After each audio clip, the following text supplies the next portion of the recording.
Mon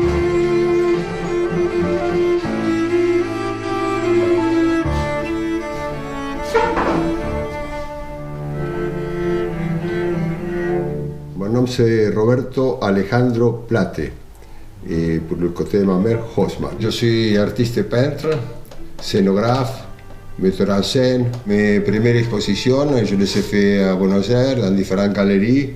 Et là, je l'ai nommé Los Baños, les toilettes. Et là, il arrive la police et il fait clausurer. Et avait à droite et à gauche les portes, un militaire avec les mitraillettes. Alors à partir de là, vous savez qu'on ne peut pas être artiste sans avoir liberté, c'est la base. Là, je dû partir de l'Argentine et c'est la France qui m'accueille en les années 70. Et à partir de 80, je suis, grâce à François Mitterrand, français. J'ai la double nationalité. J'arrive à Paris dans les années 70, que c'est avec le groupe C, un groupe d'amis qu'on a parti ensemble, on était 10 personnes. Je commence à faire des œuvres de théâtre ici où je fais des scénographies. Plus d'une centaine de productions, d'opéras, de théâtre et ballets, au Palais Garnier, à Théâtre Bastille, à Gênes, à Milano, à La Scala, les Barbiers de Séville, je m'en souviens.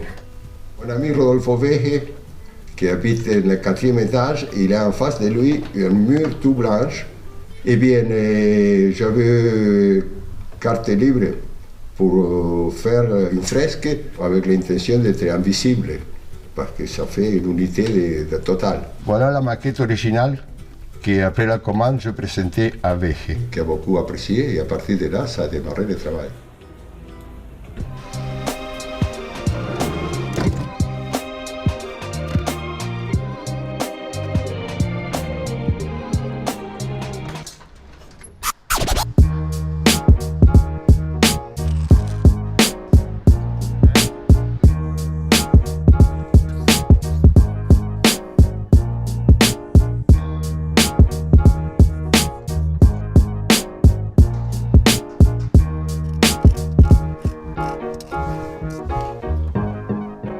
Nosotros compramos esta propiedad hace 15 años aquí en París y estamos muy felices de estar acá. Venimos 3-4 meses al año a vivir acá y este es el lugar donde yo siempre desayuno a la mañana y miro la pared. Yo soy muy amigo de Roberto Plate, un artista conocido, argentino como yo.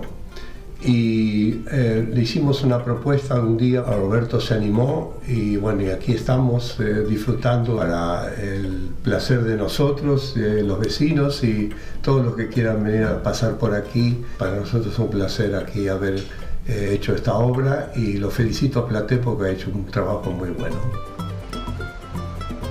On est dans le périmètre du parc Monceau, donc ce lieu n'est pas classé, mais il est protégé. Donc il a fallu aller à l'urbanisme pour faire des recherches, pour demander une déclaration au préalable, convaincre les copropriétaires, parce qu'il y a 3 bâtiments, il y a le 7 bis et le 9. Donc il a fallu le temps que les syndics proposent aux copropriétaires, que ça passe en assemblée, c'est toujours très long. Les tout premiers qui ont dit OK, c'était en 2014. Les derniers qui ont... Je pensais que c'était les plus durs à voir, c'était les bâtiments de France, parce que les bâtiments de France dépendent du ministère de la Culture. J'avais très peur qu'ils disent non, et en fait, en 2 jours, ils ont donné leur avis, quoi. Vraiment merci au ministère de la Culture. Cette rue Édouard de Taille est visitée, mais je pense qu'elle va y être de plus en plus, et profiter pour plaquer une plaque historique de cette fresque commandée par Rodolfo Veje et faite par Roberto Plate, et qui sont 2 Argentins qui ont eu cette idée dans Paris. Il a fallu réaliser pour Roberto Plate donc une fresque à trompe-l'œil hyper réaliste, et donc c'est pour ça qu'on avait choisi Milko, qui est un peintre muraliste issu de la scène des graffitis, l'un des meilleurs on peut dire, pour optimiser au maximum le rendu. La façade qui est dupliquée, elle est bombée par 2 colonnes à droite et à gauche, et sur le mur d'origine, lui il est parfaitement plat, donc ils ont dû recréer cet aspect bombé de chaque côté autour des briques vertes. En 9 jours, ils ont réalisé la fresque pour un résultat qui reste dans ce qu'imaginait l'artiste, à savoir un trompe-l'œil du bout de la rue jusqu'au pied de l'immeuble. Ce mur était complètement insignifiant sans cette peinture en trompe-l'œil. Au contraire, c'était une sorte de mur aveugle qui détruisait un peu l'harmonie de cette façade. Ici, il n'en prend qu'encore plus de valeur. Il faut savoir que cette rue a été baptisée Édouard de Taille du vivant même du peintre Édouard de Taille, qui était considéré comme étant un des plus grands peintres de son temps. D'abord, on le surnommait De Taille Détail. Tout était reconstitué jusqu'au moindre bouton d'uniforme. C'était de la reconstitution historique très précise et vraiment, on peut dire que c'était un peu un précurseur de l'hyperréalisme. On était dans un réalisme photographique.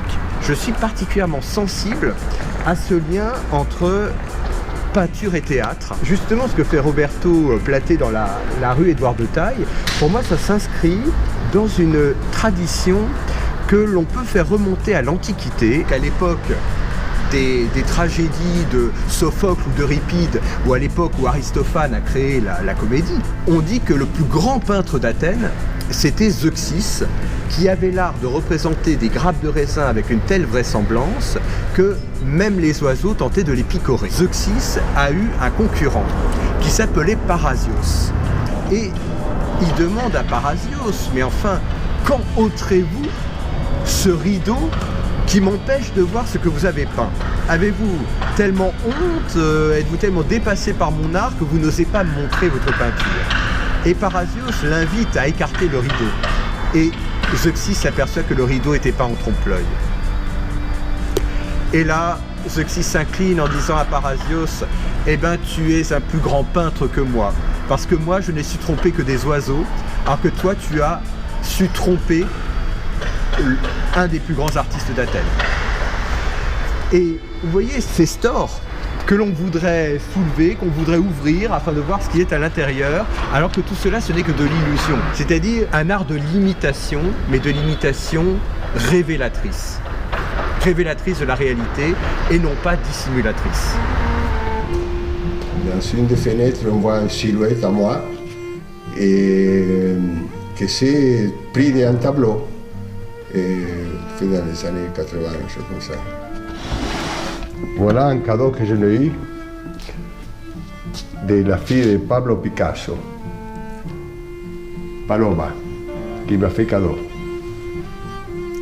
Des fois, quand je travaille, pour sentir son énergie, je le mets sur ma tête.